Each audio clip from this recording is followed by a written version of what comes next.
Liquidation weekly-nya ini sudah terambil semua teman-teman.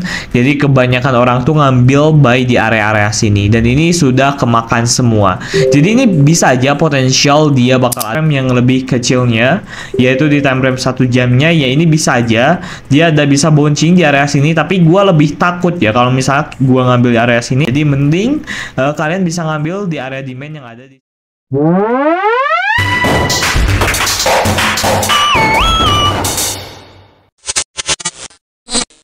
Oke, halo semuanya. Jadi di video kali ini gua akan coba update lagi pergerakan harga Bitcoin karena ya udah 2 hari Bitcoin langsung ngedam atau anjlok ya teman-teman. Dan di sini mungkin gua akan ngasih beberapa indikator atau on-chain analis dan lain sebagainya atau fundamental makroekonomi and anything gua akan bahas di sini. Karena apa? Bitcoin at market manapun teman-teman, perubahannya itu cepat sekali. Apalagi Bitcoin atau apalagi kripto.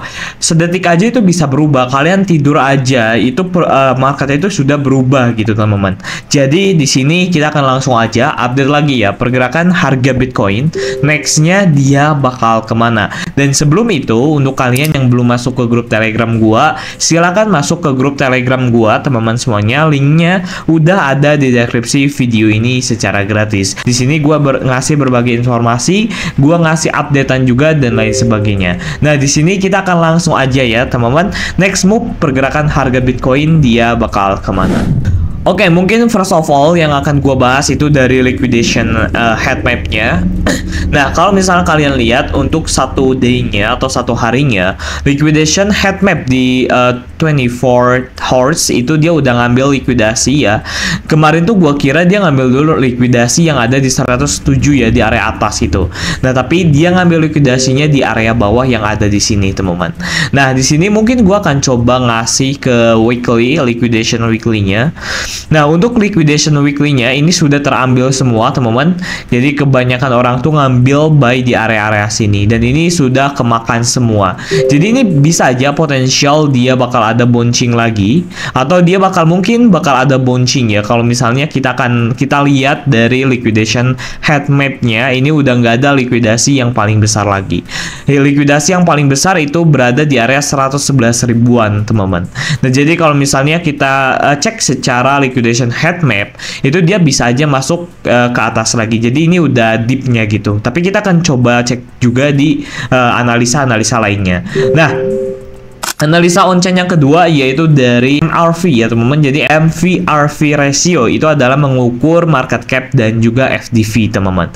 Nah, kalau misalnya market cap dan juga FDV-nya itu lebih kurang di 1, itu berarti dia under value. Tapi kalau misalnya dia di 2,5 sampai 3, nah ini nih MVRV-nya di 2,5 sampai 3 itu dia udah apa teman-teman? Dan dia ini udah over value. Jadi kalau misalnya kita lihat untuk saat ini untuk Bitcoin ya saat ini Bitcoin tuh pernah di 2,5 ya di 21 Januari dia ini di 2,5. Nah, di 21 Januari ini kalau misalnya kita lihat itu di area sini ya teman-teman. Nah, 21 Januari teman-teman ini di area sini. Nah, jadi ketika di area sini Bitcoin itu dia udah over value sebenarnya.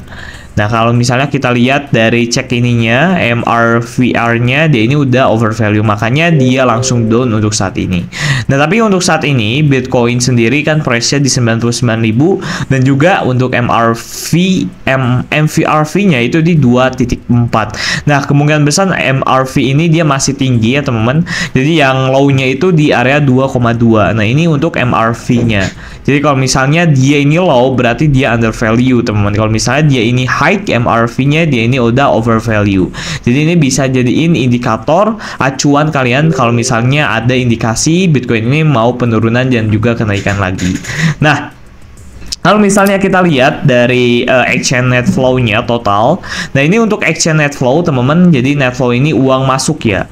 Exchange net flow dan juga total exchange net flow. Nah, kalau misalnya di daily-nya sendiri, teman-teman, ini ada uang keluar.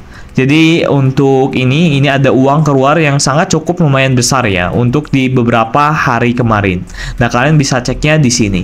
Ini hari apa ini? Ini 27 Januari sama 26 Januari. Jadi di total net flow-nya ini tadi hari ini dia ini keluar ya dari exchange itu. Jadi apa sih untuk indikasi kalau misalnya net flow itu berarti uang masuk, teman-teman. Kalau misalnya inflow itu uang keluar. Jadi kalau misalnya net flow-nya minus, itu nggak ada uang masuk dari exchange. Nah, jadi gini ya teman-teman, jadi minus lah. Nah, kita udah tahu ya dari sebuah on-chain analisis, kita bisa melihat bahwa Bitcoin ini masih berada di area negatif dia. Jadi Bitcoin ini masih berada di area negatif dia, berarti ada potensial dia bakal ada retestment lagi ke area bawah. Nah, di sini gua akan coba jelasin mungkin ya retestmentnya dia bakal kemana.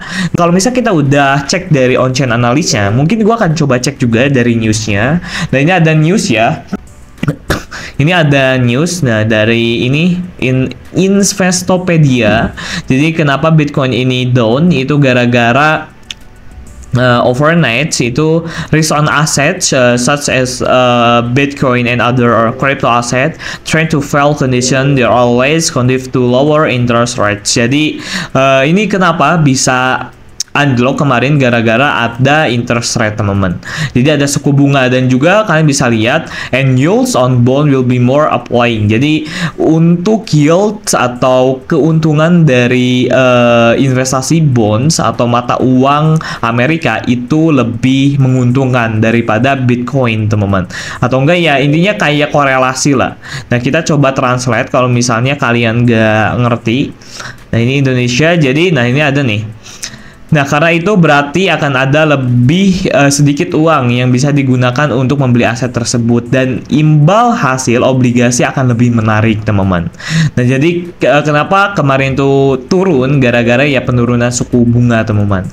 Karena itu akan ada sedikit uang yang bisa digunakan untuk membeli aset tersebut yang beresiko karena suku bunganya turun, teman-teman. Kalau misalnya suku bunganya turun, itu obligasi itu lebih menarik daripada aset-aset yang high risk gitu, karena returnnya itu lebih tinggi.